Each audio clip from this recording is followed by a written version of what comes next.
islands blessed with stunning seascapes, awesome cars and rock formations, beautiful and exotic wildlife and marine life, and not to mention a colorful and rich culture.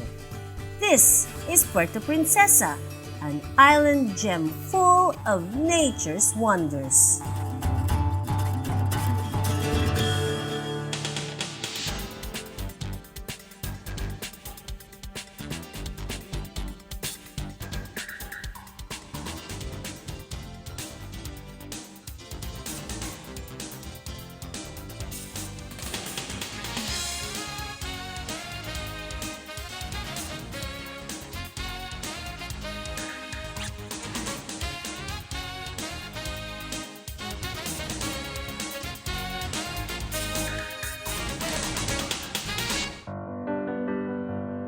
A true tropical paradise because of its beautiful coastline, exciting wildlife, and thick covered forest.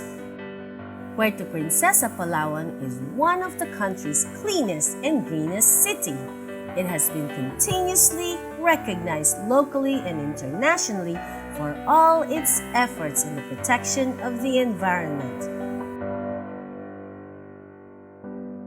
One protected area now in Puerto Princesa is the Sabang Jungle Trail, an eco-site and popular destination of hikers and tourists alike. We are here sa beginning ng Jungle Trail.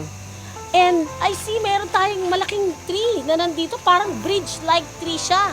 Ano pong tree ito? Kuhan po ito, dangkalan po, ma'am. Dangkalan. Dangkalan, paano nangyari yan? Ganyan po ba talagang tumubo siya na Ma'am, patagilid? kasi nung maliit pa po siya, siguro pumilok yung kanyang dulo. Paglaki niya po, gano'n na po siya. The Sabang Jungle Trail is a lowland forest that is located at the bottom of Mount St. Paul and ends where the underground river tour begins. Ilang klaseng mga punong kahoy ho na mga species meron tayo ditong ano? Dito lang po siguro mga 50 piraso po na 50 na iba-ibang klase. Eh di lalo na ho sa loob din. Mas marami po. Mas marami siya. A thick forest that is home to indigenous and endemic trees. Locals, together with these brave park rangers, continuously keep watch over this jungle gem. You are the superintendent protecting or overseeing the protection of 22,202 hectares. Ano po yung threat na nakikita ninyo? Marami po. Yung may pailan-ilan din po na yung pagpamutol ng kahoy, din paggamit. Illegal lagi. Apa. Yung pamutol ng kahoy is ang purpose ay pang-personal na gamit na hindi po binibinta kundi ginagamit sa bahay. Mayroon din po sa dagat. The marine protected area. Opo, mayroon din po. Kaya lang yung ginagawa nilang activities naman yun sa dagat, yung patuloy pa rin yung paggamit ng mga illegal activities kagaya nung pagkukompresor. Okay, na fishing. Opo, ginagamit nila sa paghuli ng isda is compressor. Okay. Ayon kasi sa aming city ordinance 267 na ibinan po, banning ng compressor na gumamit, use of compressor na gumamit dito sa Puerto Princesa. Though a protected area, a continuous tree planting should be done as one way of ensuring the survival of fauna and flora inside the forest. Mayroon din po akong nakikita gaya ng yung sa farming na pamamaraan na ang ilog ng ano na yan, yung Kabayugan River is ang lusot niya is the underground river. Then, outflow. opo, yung nakakatakot lang doon, baka kasi continuous yung pagpaparming, so yung hinahalukay na lupa is continue, siyempre nag-flow yung tubig, walang ibang pupuntahan doon sa baba. Pagdating doon, ang tubig na malabo, magkakaroon ng siltation. Pagdating doon is matatrap siya kunti doon sa inflow dahil hindi naman malaki ang butas. So magkakaroon siya doon ng siltation. Home to monkeys, monitor lizards, and a wide variety of endangered birds. Yung ginagawa po ng pamunuan ng Puerto Princesa Subterranean River National Park, every pista ng Taraw na celebration ng March 25, ay itinalaga po yan na isang araw ng Taraw gumagawa, nandoon po sa aming activities yung pag riverbank clean up. So once a year lang po yun. Opo. Many eco-warriors work to protect the survival of life inside the jungle. Binibigay na tip, kami po ay una kakandak ng surveillance, then pagkakandak ng surveillance, pag positibo yung area na mayroong nag-illegal nga, kakandak kami ng apprehension. Maliban pa yun, may every week mayroon kaming ginagawang monitoring foot patrol sa bawat area para po mabantayan yung 22,000 hectares. And extending the protection and conservation of the wildlife, particularly inside the Puerto Princesa subterranean river, a bat counting is constantly being done by biologists and conservationists. Ang underground river natin ay merong 8 species ng bats. So, Bats? Bats. Ito ay mga insect bats. Meron siyang 3 pamilya. Tapos, every month kinakount namin. Right now, meron tayong about 70 to 80,000 emerging bats. So, not included yung mga lumalabas pa sa ibang Ibang well, openings. sa ibang openings. Doon lang ho sa bukana ng river mismo, yung Yeah. pinapasukan. The underwater cave is now home to a growing number of caves, which is also being protected by the locals. Dahil sa ating habitat diversification, grabe din ang diversity sa plants, sa insects, mammals, birds, kabuuang underground. Tapos sa loob naman, meron tayong at least 4 species ng swiftletts. Ito yung mga tinatawag nilang balinsasayaw. Okay. Kasama Yung mga- dito yung hina-harvest na edible swiftness. The bats that reside inside the underwater cave are categorized as insect bats. Ang isang pinakamalaking threats ng underground river ay unang-una yung siltation galing sa Kabayugan catchment. yung inflow. Oo, galing sa inflow, papasok at lalabas doon sa outflow. Right. Pangalawa, ang paggamit ng pesticides ng mga farmers. Farmers. Oo, Okay. isa yun. Na although sa ngayon wala pa kaming konkretong datos para masabi natin kung ano talaga ang detrimental effect niya. Not only do these bats help control the population of insects who can cause illness in humans or act as pests in the farm. Malaki ang significance ng bats sa daloy rin ng bisita sa ating kuweban. Kasi minsan hindi natin nakikita na may tumutuloy rin doon na maliban sa atin sa pagbisita. Kaya minomonitor namin kada buwan para kasi mahirap basehan yung laki ng kuweba para magiging carrying capacity. So tinitingnan din natin kung bang ito ay uabot ng 1,000 na katao pumapasok, hindi ba affected yung population ng bats? Ng bats So, inside. yun ang isang purpose nun. Tapos, dahil meron na rin tayong carrying capacity na 1,200 Per day. visitors per day, tinitingnan din namin yung datos kung nagbabago habang dumadami yung tao. So, para magkaroon kaagad tayo ng mitigation na baka kailangan natin bawasan yung pagpasok ng tao. Number of people. Oo, yung mga visitors para hindi rin affected yung ating mga wildlife sa loob.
Puerto Princesa is also known for its rich marine life, and Honda Bay is one eco-destination that offers an abundance of sea creatures and coral reefs.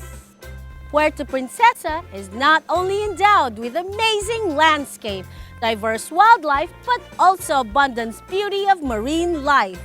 And this Pambato Reef is a marine sanctuary that is home to a lot of fishes and clams. Home to the Pambato Reef, which locals sometimes call the small version of the Tubataha Reef. Pambato Reef houses schools of different species of fish and living corals.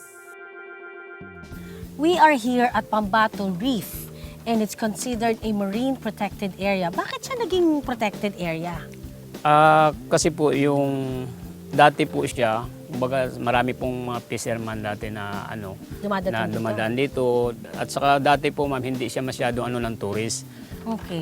Nung Anong pinasok po ginagawa? ng tourist, yung mga piskador, inuunti po kinontrol kasi may mga piskador po na illegal po yung ginagamit. Okay. Pag po na nila ng cyanide po yung corals natin, namamatay po siya. Namamatay, that's Opo. right. Puputi That's po right. yun siya. And then pag pumuti po yan, 25 years po siya bago makarecover. Ay, ang tagal. Opo. Kaya nga, po ng CBST na para mabantayan, tsaka isa na pa rin po yung city, nag-alalay para mabantayan po yung corals natin. Kasi po, ang corals po natin, corals animals po siya. Already a protected area because of the wide variety of marine life. Bakit siya tinawag na Pambato Reef? Pambato ma'am, isa siya po sa panlaban po dito sa snorkeling site ng Honda Bay. Okay. Apo. Kaya nga tinawag ang Pambato po as in word ng Bisaya or Hilonggo words. Ay, Ilonggo word siya, Opo. Pambato. Panlaban. So, ito yung panlaban. Opo. Panlaban Sa mga na snorkeling area. Kasi ang island po, may corals po siya, pero hindi ganito sa corals natin. Okay. Kasi so, tayo- kakaiba ang corals na Opo. makikita nyo dito. Kasi tayo ma'am, floater po tayo, hindi po tayo island. Kaya yung corals natin, kumbaga makita nyo po pag sumisid po kayo, iba po yung natural niya. The Pambato Reef is a no-take zone and fishing is strictly prohibited. Ano po yung protection na ginagawa ninyo para ma-maintain ninyo itong area which is marine sanctuary? Sa gabi po, may pinapa-duty po dito na... So 24 Apo, hours na may 24 tao hours. nandito? May isa po talaga natulog dito and then may umakyat po na guard. Okay. Kasama po na nagjo-duty rito para magbantay po sa gabi. Para sa lahat po na dumadaan. Pag nakita lang mabantay, hindi na po siya papasukin. O kasi may tao. Tinatawag po siya natin na mini tubataha. Mini Apo. Tubataha Kasi Reef. ang tubataha ma'am, halos lahat po ng corals talaga doon. Dahil malawak po siya, hektar po yung lawak. Okay. Ito sa atin ma'am, medyo maliit lang po siya. Okay. Pero maraming klase. Okay. Barrel span, Hasidian, yung tumutubo po sa corals natin. And then massive corals, branching corals, table corals, flower corals. Marami pa pong klase. iba.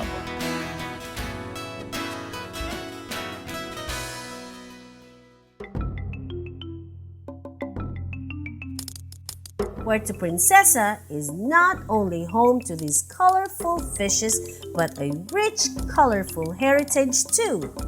I was lucky to witness some of the way of life of the Palawan tribe in the Palawan Ecological and Tribal Village.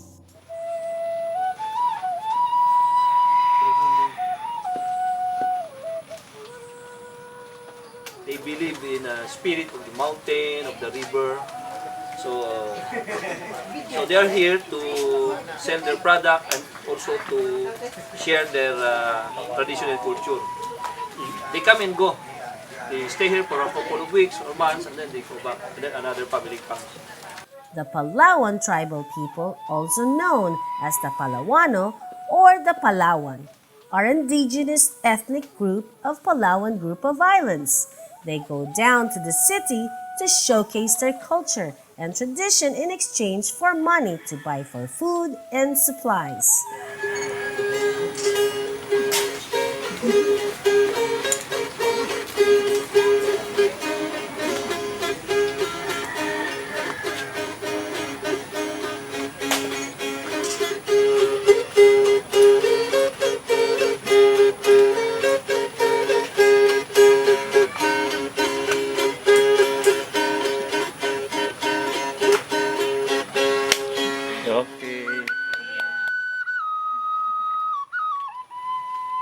Originally a nomadic tribe in southern Palawan, they hunt wild animals using spears with a lethal poison at the tip.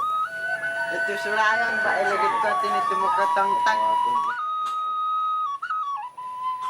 They do not have a concept of year or years. When asked when they were born, they would refer to a standing tree, explaining that they were born when the particular tree was just about a certain height. Some of the Palawano have expressed their desire to learn how to read and write. That is why an effort is now being done to educate them. Go, go, LPG Tricycle, go! LPG Tricycle Kit. LPG Tricycle, dual power na, no power loss at downtime pa. Ligtas at napakadaling i-install. Magtungo sa RPE Marketing, 3C Summerlin Building, 2454 FB Harrison Corner, Palhalia Street, Pasay City. Ang service center ay matatagpuan sa RPE Marketing Service Shop, 2233 Aurora Boulevard, Tramo, Pasay City.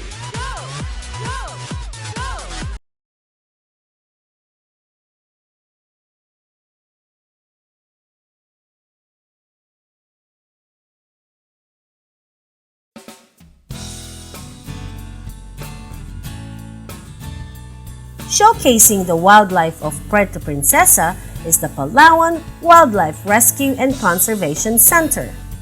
Formerly known as the Crocodile Farm and Nature Park, this park is now under the care of eco-warriors who has transformed this place into a sanctuary of the Philippine crocodile. The Philippine crocodile is the freshwater, and it is much smaller than the saltwater. The salt water. Yes. Now, what were the threats to these crocodiles? The threat is man-made. Man-made It's, meaning poachers? Yes, poacher.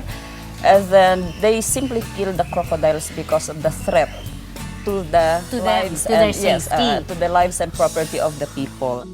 Home to the endangered Philippine crocodile, the Conservation Center works mighty to conserve and increase the number of these reptiles.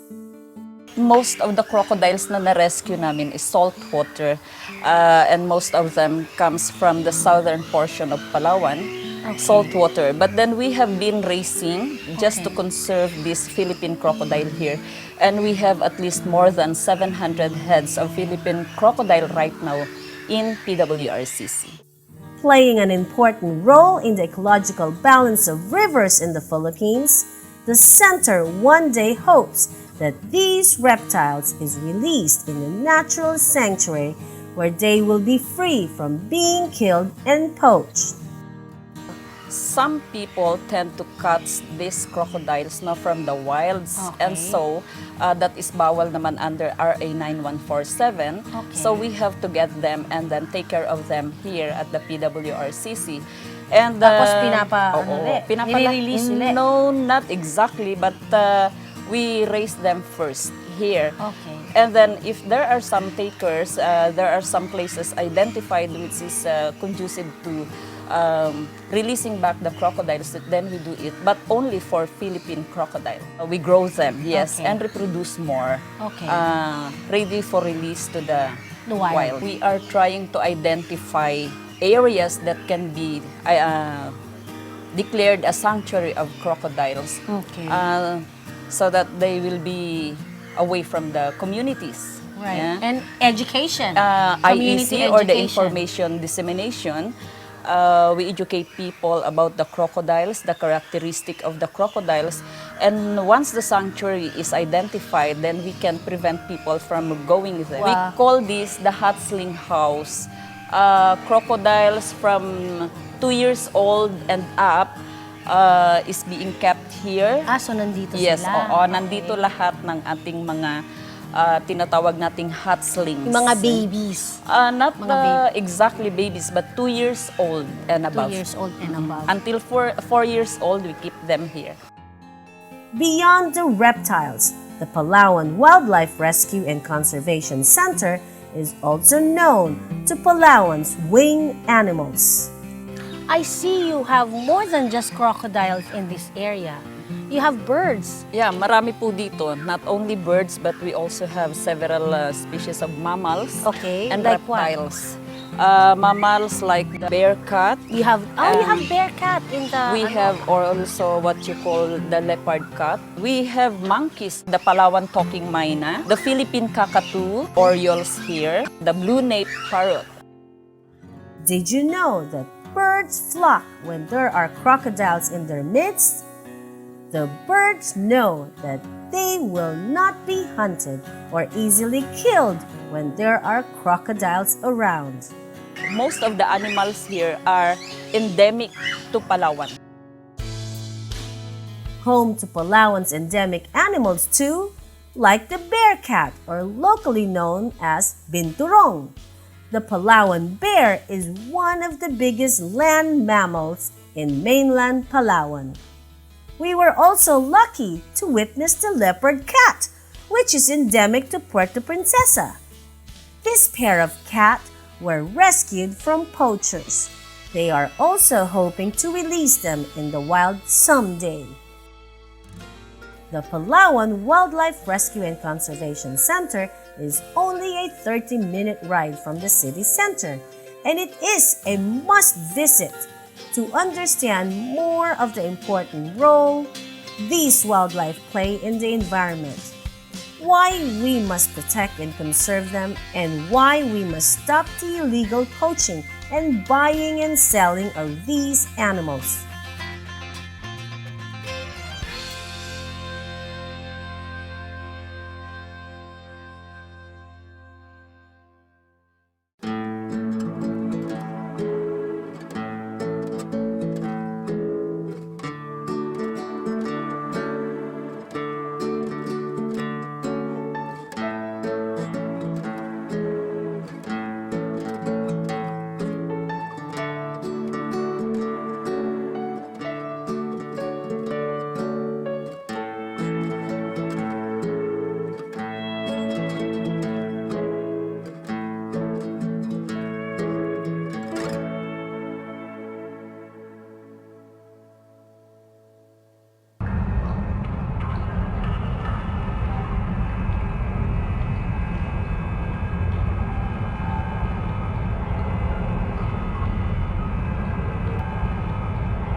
Doing good and doing green here in Puerto Princesa doesn't stop from protecting the wildlife, marine life, flora and fauna. It also extends to empowering the locals by teaching them life skills for sustainability. Anong klase mga bagay ang nabubuo nitong dried grass? Ang unang-una talaga namin ginagawa is placemats, table runners, coasters, kurtina. Yes. Tapos bags na hanggang nagkaroon na ng wallets, tsinelas, at kung ano-ano pa na hinahanap ng mga customer. Eva started the Binuatuan creation with the hope of utilizing Palawan's indigenous fibers to create jobs for the people. Anong materyales ang mga ginagamit ninyo dito sa Binuatuan? Karamihan damo. How young can one start weaving? May age ba na pwede sila mag-start? Pwedeng as young as an ilang taon or dapat? Ito kasi yung nakikita nyo lang dito, pero marami rin sa mga bahay-bahay. So Okay. yung mga anak nila ng mga elementary, pwede nang tumulong sa parents nila sa loob ng bahay. Kasi may mga loom din sa loob ng bahay. A community project that helps lots of people in the area.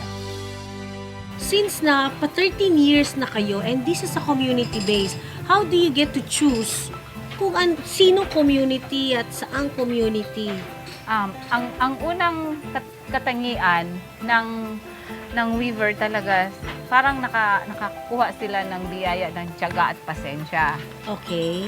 nag-apply din sila, nagsasubmit sila ng biodata tapos go through sila sa training.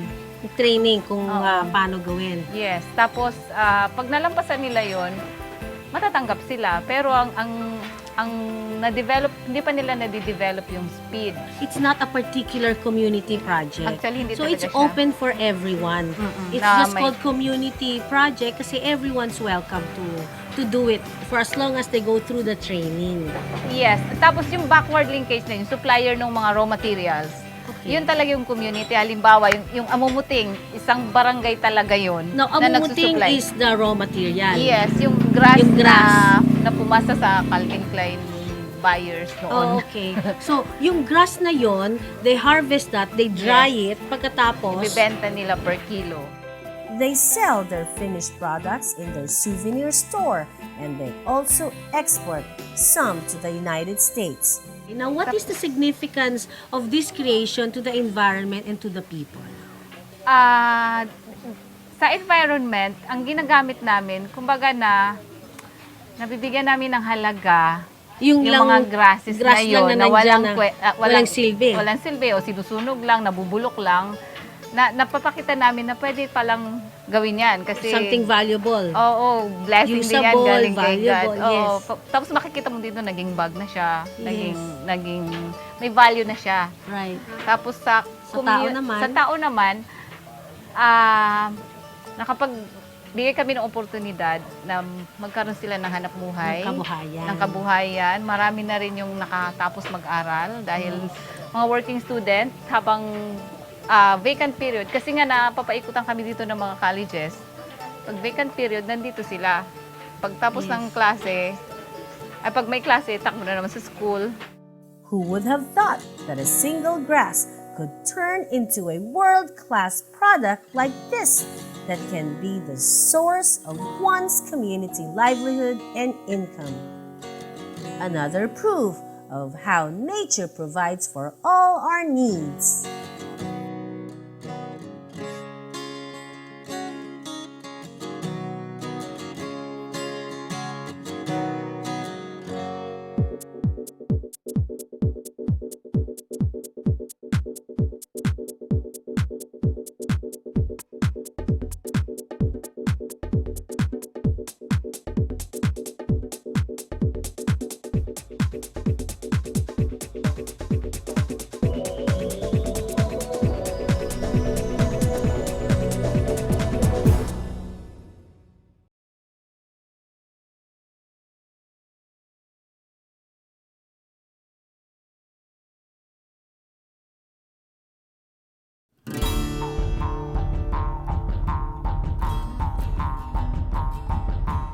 With its rugged coastlines, untouched inlets and bay, richest marine and wildlife, it is truly indeed Palawan is considered the last ecological frontier of the Philippines. That is why the city is adamant in protecting and safely coexisting with its natural resources and environment.